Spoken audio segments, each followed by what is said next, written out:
de l'État. Désormais, sécuriser les populations ne demande que la présence de l'État à travers ses démembrements. Le retour des fonctionnaires serait, selon les habitants de Gao, un gage de sécurité et de sérénité. Où s'est rendue cette semaine une mission politique des Nations Unies. C'était pour y installer une base politique. Le ministre de la Défense du Niger, Mamadou Kadjouri, s'est également rendu lui aussi à Gao hier pour rendre visite au contingent nigérien. Il se dit fier du travail abattu par ses hommes sur le terrain. Envoyés spéciaux Daouda Sidiki Diarra et Massa Doumbia. Après le ministre français de la Défense et le président de l'Assemblée nationale française, c'est le ministre de la Défense du Niger qui est venu saluer et encourager les forces présentes à Gao. Je viens rendre visite à tous les militaires de la MISMA et des forces françaises qui sont là, mais particulièrement aux forces nigériennes qui sont là depuis un moment pour accomplir une mission. C'est aider nos frères maliens à libérer leur territoire de l'emprise des narcotrafiquants et des terroristes et à maintenir la paix, à sécuriser les personnes et les biens sur l'ensemble du territoire malien. En plus, Mamadou Kadjouri est venu apporter un message à ses compatriotes. Et je veux leur demander de continuer à se comporter de manière exemplaire, ce qu'ils ont fait jusqu'ici. Et je leur dirai que là-bas à la maison, nous les accompagnons avec nos prières quotidiennement. L'Organisation des Nations Unies est dans la logique d'installer une base à Gao. Une mission politique vient de rencontrer le gouverneur dans ce sens. On a bien discuté comment on peut travailler avec le gouverneur et l'administration avec la reprise de ses fonctions ici. Aussi, on attend la relève de l'économie ici. Donc on va voir comment ensemble on peut travailler pour vraiment voir un bon avenir pour la région de Gao. En tous les cas, les choses s'accélèrent pour que notre pays retrouve sa stabilité. Nous revenons sur l'agression perpétrée contre le médecin-chef du centre de référence de Tombouctou.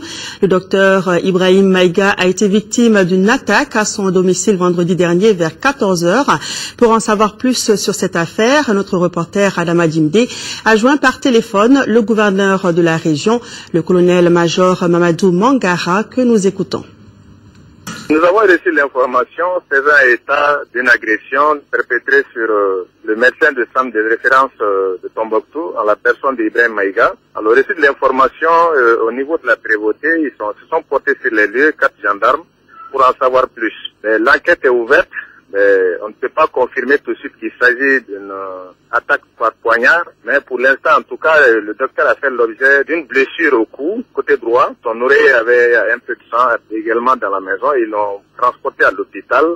Sa vie n'est pas en danger. Les enquêtes sont fortement ouvertes pour en savoir plus. Que pensez-vous de la sécurité sur place au regard des derniers événements à Tombouctou? Bon, les forces de défense et les forces de sécurité présentent, je vais parler seulement de l'armée et le groupement tactique interarmé qui est sur place en coordination avec les alliés français. Et également la prévôté, ils font de leur mieux pour assurer la sécurité des personnes et des biens. Donc à cet effet, alors ils font des patrouilles, ils tournent en ville.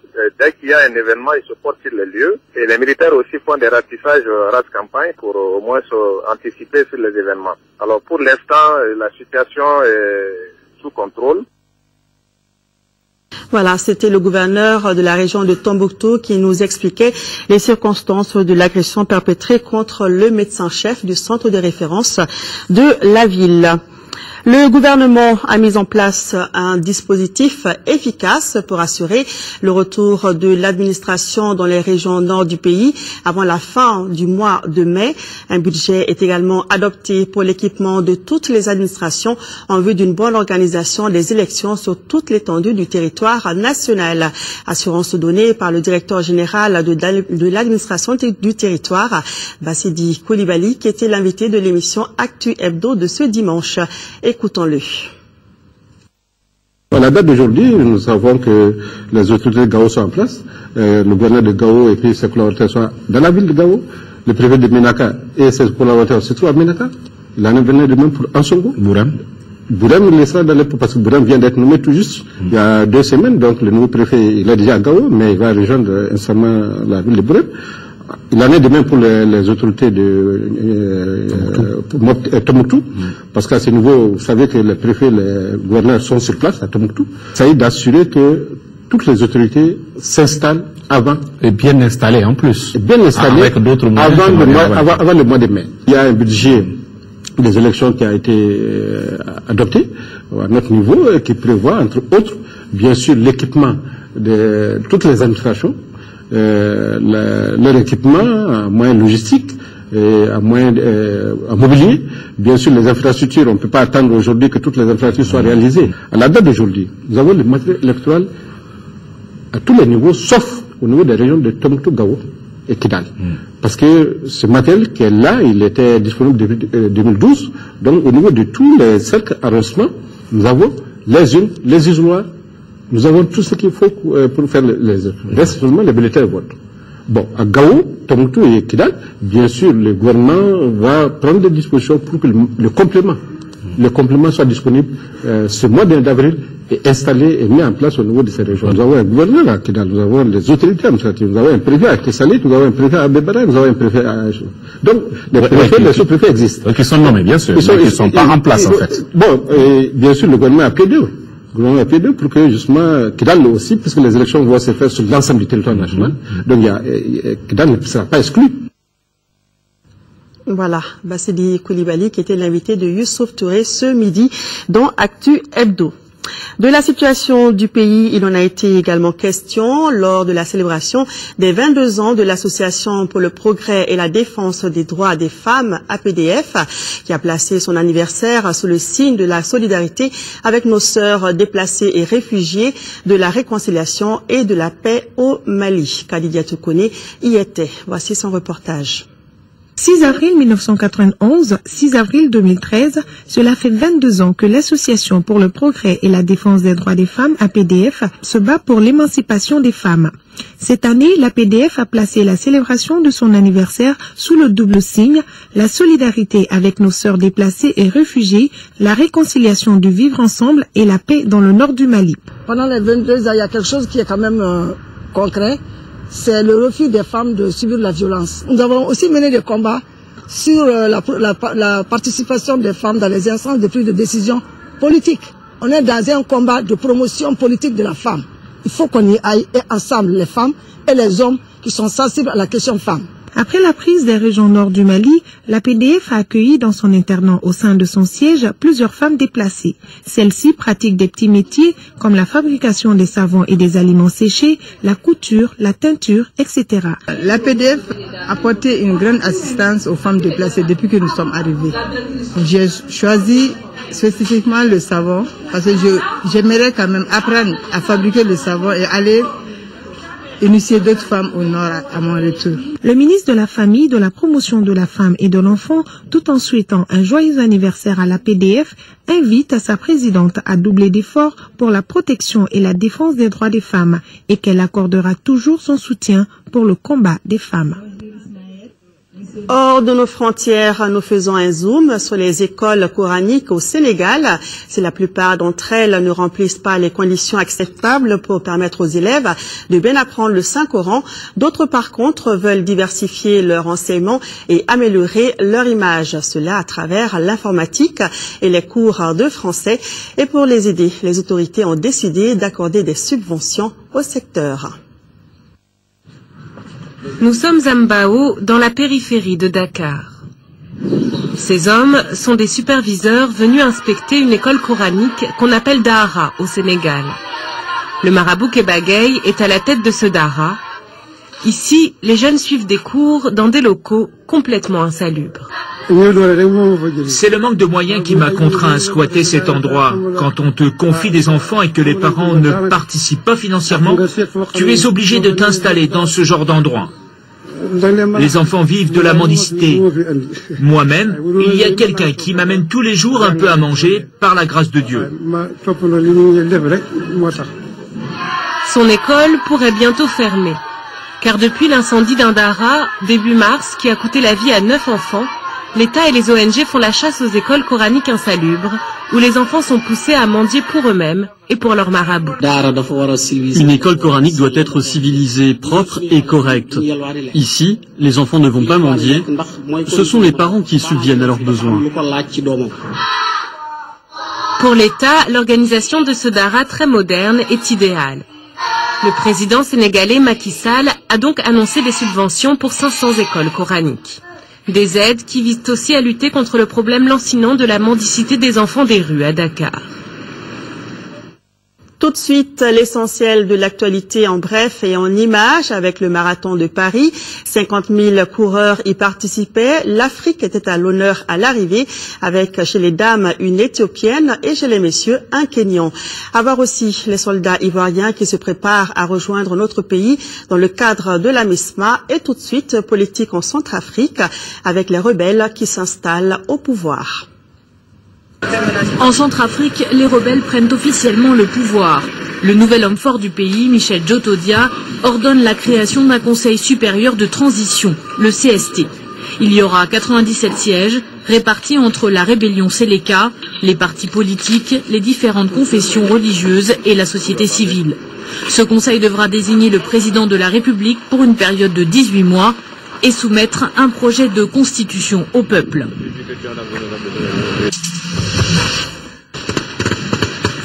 Manœuvre grandeur nature à Lomo, à 200 km au nord d'Abidjan. Ces soldats ivoiriens se préparent à partir au Mali après 2 mois de formation avec les militaires français. Les soldats des FRCI sont des gens qui ont l'humilité de vouloir apprendre, qui apprennent vite et qui se donnent. Et qu'au bilan, quand on voit un exercice comme celui-là, qui est un exercice compliqué, qui est un exercice d'envergure, eh bien je considère que l'objectif est atteint et qu'aujourd'hui, eh bien, individuellement et collectivement, ils sont prêts à partir. 250 soldats ivoiriens doivent bientôt rejoindre la MISMA. La force africaine déployée au Mali compte déjà 6300 militaires ouest-africains et tchadiens. 37e marathon de Paris sous un soleil glacial. Pas très réchauffé mais motivé, près de 50 000 coureurs ont pris le départ. Une affluence sans précédent. Comme à leur habitude, les Kenyans et les Éthiopiens ont dominé les 42 km de course. Et c'est le Kenyan Peter Soum qui franchit la ligne d'arrivée le premier.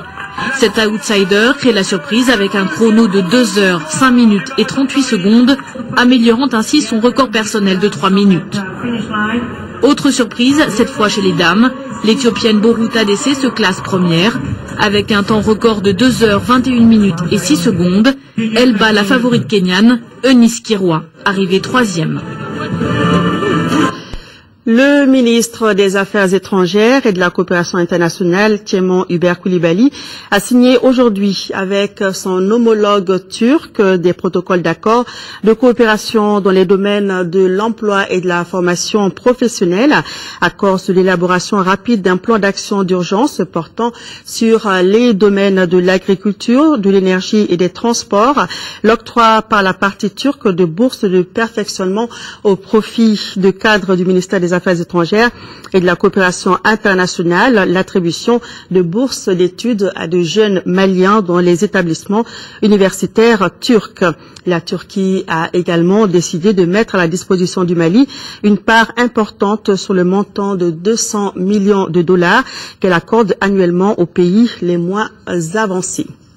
Le ministre de l'Énergie et de l'Eau, Makan Aliou Tunkara, était lui aussi à l'extérieur. Il était à Cotonou, au Bénin, où il a présidé la réunion des ministres en charge de l'hydraulique des États membres de l'UEMOA. La dite réunion portait sur la feuille de route de la Banque islamique de développement pour le financement de 1600 forages au profit des États membres de l'Union. Et puis sachez que la diaspora malienne pour la paix et le développement du Mali, en fait, c'est le thème d'un séminaire devant se tenir dans la salle de fête à Montreuil, en France, le 10 avril prochain. Le ministre des Maliens de l'extérieur et de l'intégration africaine, Maître Demba Traoré, à la tête d'une délégation, s'envole ce soir pour Paris à l'invitation de son homologue français délégué au développement, Pascal Canfin. En marge de ce séminaire, le ministre Traoré rencontrera la communauté malienne. Les échanges porteront sur la mise en œuvre de la feuille de route et le point des préparatifs des futures élections. Le comité de suivi pour la mise en œuvre du projet ACI 2000 était devant les populations de la commune 4 hier samedi. C'était pour leur expliquer l'importance du projet. C'est ce qu'a déclaré le maire de la commune 4, Moussa Mara, que nous écoutons au micro de Mamour Sidibé. L'Assemblée générale de ce matin, qui a regroupé les habitants de la commune 4, les habitants de l'ACI, les entreprises qui sont présentes dans l'ACI, avait pour objet de créer officiellement et de mettre en place les structures qui vont gérer le grand projet ACI 2000 où nous allons engager pas moins de 1,580 milliard de dépenses pour des activités d'assainissement, d'éclairage public, de lutte contre les inondations, de soutien à l'emploi des jeunes et de sécurité dans notre commune, dans l'ACI et ailleurs dans d'autres quartiers de la commune. Donc aujourd'hui, nous avons réuni ces acteurs-là pour que, il y a 6 mois, le mandat qu'ils nous ont donné, qu'ils constatent que ce mandat a été mené à bien, et donc ils donnent l'onction nécessaire pour que l'établissement public qui a été créé, qui a une première au Mali, puisse avoir l'élan nécessaire avec son conseil d'administration qui a été mis en place pour porter ce projet et réaliser les activités dont les populations attendent beaucoup. Est-ce que vous avez une piste de solution pour le recouvrement de ces sous? Aujourd'hui, on compte sur la générosité et l'esprit de solidarité des exploitants de l'ACI. C'est l'originalité du projet. Le projet, il n'y a pas de taxe qui est instituée pour le financer. Il n'y a pas d'impôt qui est institué. Demain, 8 avril, c'est la journée nationale des communautés roms dans le monde. Les roms, ce sont ces populations qui vivent de façon sédentaire et qui sont très souvent victimes d'incompréhension et de discrimination. Dans le cadre de leur journée, Amnesty International Mali a organisé une table ronde pour dénoncer les formes de discrimination dont sont victimes les roms. Faisons le point avec Fademba Keita. Ce sketch joué par les jeunes d'Amnesty International plaide la cause des Roms. Les Roms constituent une communauté estimée à plus de 6 millions de personnes victimes de discrimination dans les États membres de l'Union européenne. Chaque année, des milliers de Roms sont expulsés de force de leur maison. Pour l'organisation internationale, leur traitement est un véritable scandale des droits humains. Malgré la dynamique des droits de l'homme, ils n'ont pas connu d'amélioration de leur situation. La transition est aussi toute trouvée par les initiateurs pour parler des litiges fonciers et des cas d'expulsion forcée dans notre pays. Pour les responsables d'Amnesty International Mali, cette table ronde fait partie des missions premières de l'organisation. C'est encore le plaidoyer, appuyer ces organisations à mener les actions pour qu'ils rentrent dans leurs droits. Parce qu'on sait que les expulsions, c'est vraiment contre les droits humains. Amnesty International Mali estime que la Commission européenne a la compétence, la responsabilité, mais aussi l'obligation de garantir le respect des 2 directives adoptées en 2000. Elles visent à lutter contre la discrimination fondée sur la race, l'âge, le handicap. Le conseil régional de Koulikoro et la coopération technique belge viennent de lancer 3 chantiers de développement dans les cercles de Dioïla et de Kangaba. Il s'agit de la construction de 3 ponts et de la réhabilitation d'une route dans le Mandé. Le montant total de ces réalisations s'élève à plus de 300 millions de nos francs pour un délai d'exécution de 6 mois. Fousseni Tonkara nous en parle. 3 ponts, respectivement à Tizana, Massiki et Sanankoro dans le secteur de Dioïla, la réhabilitation du tronçon Minindjan 40 dans le secteur de Kangaba constituent les réalisations dont les travaux ont été lancés par le président du conseil régional de Koulikoro. Ces ouvrages sont financés à plus de 316 millions de francs CFA par la République de Chypre à travers la coopération technique belge. Une fois opérationnelles, ces actions de développement soulageront considérablement les populations bénéficiaires. Il permettra aux populations des communes voisines de rallier dans les meilleures conditions le marché hebdomadaire et facilitera aussi les conditions d'études des élèves qui avaient comme obligation de contourner leur établissement de 2 km afin d'y accéder en période d'hivernage. L'initiative s'inscrit dans le cadre du programme de réalisation d'ouvrages de franchissement dans la région de Koulikoro, un programme qui est à sa 2e phase. Ce PROFCA a été inscrit alors en bonne place, compte tenu de la demande forte de nos communautés à la base. Dans toutes les localités où nous avons passé, les populations dans l'ambiance totale ont remercié le conseil régional de Koulikrou avant de promettre de prendre à bras le corps ce projet. Partenariat entre l'APEJ et l'IPR-IFRA. Les deux structures viennent de signer une convention à cet effet et ont organisé ensemble une journée avec comme activité principale une conférence débat. Le thème portait sur la sensibilisation à l'approche haute intensité de main-d'œuvre. Le reportage est de Koumba Sissi. C'est dans le cadre d'une franche collaboration entre structures de formation et celles de promotion de l'emploi que l'Agence pour la promotion de l'emploi des jeunes APEJ a tenu cette conférence dans l'amphithéâtre de l'IPR-IFRA de Katibougou. Une conférence qui se veut un cadre d'informer et de sensibiliser les élèves étudiants et le corps professoral sur le concept HUMO, haute intensité de main-d'œuvre. Aujourd'hui, la tendance est qu'on puisse informer et sensibiliser les élèves et les étudiants et leur faire comprendre que ce potentiel-là existe, ils ne cherchent qu'à être exploités et c'est à eux de le faire. En le faisant, ils contribueront à résoudre le problème d'emploi à leur propre niveau. Ensuite, ils pourront aussi créer des emplois pour d'autres jeunes ou en tout cas pour les jeunes ruraux qui n'ont pas eu la chance d'aller à l'école et d'avoir des diplômes comme eux. Sur place, la direction de l'APEJ et celle de l'IPR-IFRA de Katibougou ont procédé à la signature d'une convention de partenariat. Cette journée de l'APEJ à Katibougou a permis à l'équipe de Sinadamba d'exposer les acquis de sa structure aux futurs jeunes entrepreneurs de Katibougou. Il s'agit des travaux exécutés par l'APEJ dans l'approche HUMO, notamment le pavage des roches, la réalisation des chantiers écoles, entre autres. En remerciant les deux parties, APEJ et IPR-IFRA de Katibougou, le représentant du gouverneur Wenege Diarra s'est dit optimiste. Nous vous annoncions il y a environ 10 jours dans notre journal la naissance de sextuplés dont 3 ont survécu. L'association des femmes du camp militaire de Kati a été touchée par cette histoire. Elle s'est rendue hier à l'hôpital Gabriel Touré pour apporter du lait, du sucre, du savon et une enveloppe symbolique aux parents des bébés. Tiemoko Konaté était de la visite. Voici son reportage. L'association des femmes du camp militaire de Kati en visite au sextuplé à l'hôpital Gabriel Touré. C'est pour apporter son appui aux parents des bébés à travers ces dons composés du lait, du sucre, du savon et d'une enveloppe symbolique. L'initiative a été possible grâce au concours du président du comité militaire de réforme et de suivi des forces de défense et de sécurité, le capitaine Amadou Aya Sanogo. Le jour où on a entendu qu'une femme vient de naître 6 enfants, ça nous a beaucoup touchés. On a été voir le capitaine Amadou Aya Sanogo pour une aide à ces enfants-là.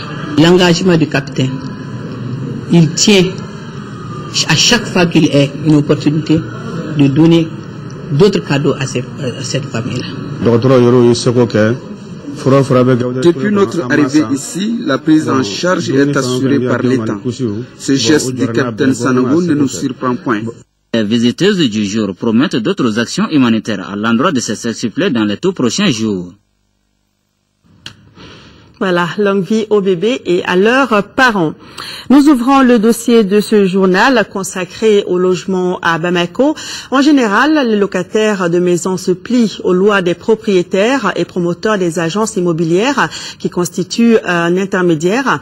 Ce secteur qui aurait pu contribuer favorablement à l'économie du pays semble mal contrôlé.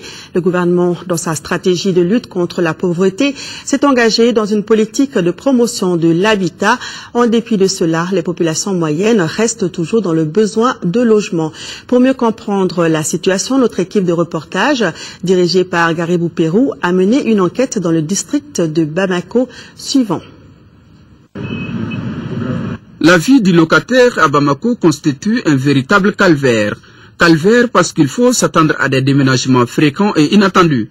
On se demande quelquefois s'il existe même des textes régissant le logement. La réalité qui est aussi le paradoxe, c'est que ni le prix élevé ni le comportement peu humain de certains propriétaires, les coxers, les agences spécialisées ou autres, trouvent quand même un preneur des maisons. Nous agissons souvent en tant que mandataires, ce qui fait que nous avons les biens d'autrui en gérance et nous tenons aussi à respecter les conditions souvent posées par ces propriétaires-là. Dans le contrat, il est stipulé pas mal de clauses. parmi lesquels on peut citer surtout le loyer mensuel, parce que c'est ça qui nous intéresse très généralement. Nous, on n'impose pas de prix sur un immeuble. Tout ce que nous faisons, c'est-à-dire il y a une rémunération de 10% pour nous, c'est ce que nous gagnons sur le loyer mensuel. Il y a une loi qui dit que le loyer mensuel ne doit pas dépendre surtout les 11%, en tout cas du montant global que le propriétaire a injecté pour ériger sa maison. Les 11%. Donc tel n'est pas respecté.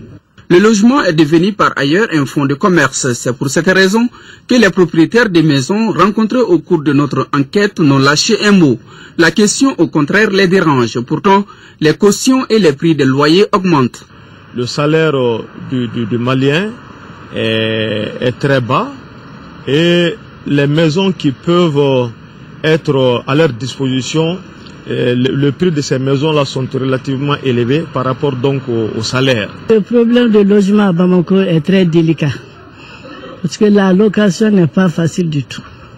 Même si tu payes régulièrement ta location, des fois si tu as eu quelques problèmes avec le propriétaire, tu as des problèmes. Bamako oblige ses habitants à de nouveaux comportements liés aux différents critères dictés souvent par les propriétaires des maisons. Dans la sous-région, la location c'est en fonction du mètre carré. Ici, les propriétaires ils viennent pêle-mêle, ils donnent leur prix et on accepte. Que la maison soit donnée ou qu'il refuse de donner sa maison à un célibataire ou qu'il pose des conditions, je crois que c'est quelque chose qui engage en fait le propriétaire. Mais dans tous les cas, le secteur de l'immobilier, surtout de la gestion immobilière au Mali, a besoin d'être encore structuré. L'État doit avoir une bonne politique de logement pour pouvoir combler tout cela. Je crois qu'il faut une bonne planification. La planification, ça englobe plusieurs secteurs. Il y a ceux qui font les plans de développement, notamment les services du plan, en ce qui concerne l'évolution de la population d'une manière générale, et par rapport au plan même d'aménagement du territoire. Pour résoudre les problèmes de logement, l'État a mis en place des politiques d'habitat. On peut dire que les divers types de morcellement sont à l'origine de ces politiques. Les 4 types de parcelles d'abord. Nous avons les parcelles sociales qui font 200 mètres carrés, les parcelles économiques de 200 à 250 mètres carrés, les parcelles standards, ça varie de 250 à 300 mètres carrés, les parcelles type villa varient plus de 300 mètres carrés. Les différents types de logements, nous avons les logements très économiques, nous avons les logements économiques, les logements moyen standing et les logements standing.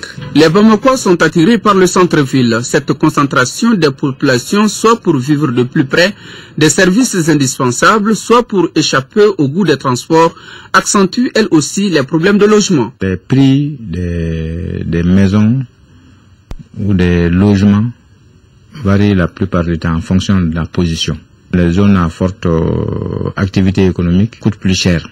Alors que vous pouvez trouver des maisons bien construites, mais si c'est loin des centres, c'est des maisons qui peuvent revenir moins chères. Donc, je crois que par rapport à ce problème, la réflexion doit être menée à plusieurs niveaux. Pas facile d'être locataire à Bamako. Sport, football, Ligue africaine des champions, fin de course pour le Djoliba AC. Cet après-midi, les Rouges ont été accrochés un but partout par les Éthiopiens de Saint-Georges, déjà victorieux à l'aller, 2-0. Sirakatou Sissé nous résume le match. Djoliba AC Saint-Georges d'Éthiopie. Match de vérité pour les Rouges afin de poursuivre l'aventure africaine. Tout laisse à croire que les exploits antérieurs galvaniseraient la troupe. Le Djoliba a d'entrée de jeu posé son empreinte sur la rencontre. À la 27e minute, au prix d'un pressing haut, Janvier Abouta récupère le ballon et centre pour Samba Diallo. L'international junior d'une tête piquée par le portier éthiopien. 1-0 score à la mi-temps. C'est la folie dans les gradins. Du retour des vestiaires, le Djoliba est relâche. Sur un corner, le capitaine de Saint-Georges, Diego Debébé, prolonge le cure avec une facilité déconcertante. 1-1. Nous sommes à la 55e minute. silence de mort au stade Modibo Keïta. Un but lourd de conséquences pour les Rouges. À ce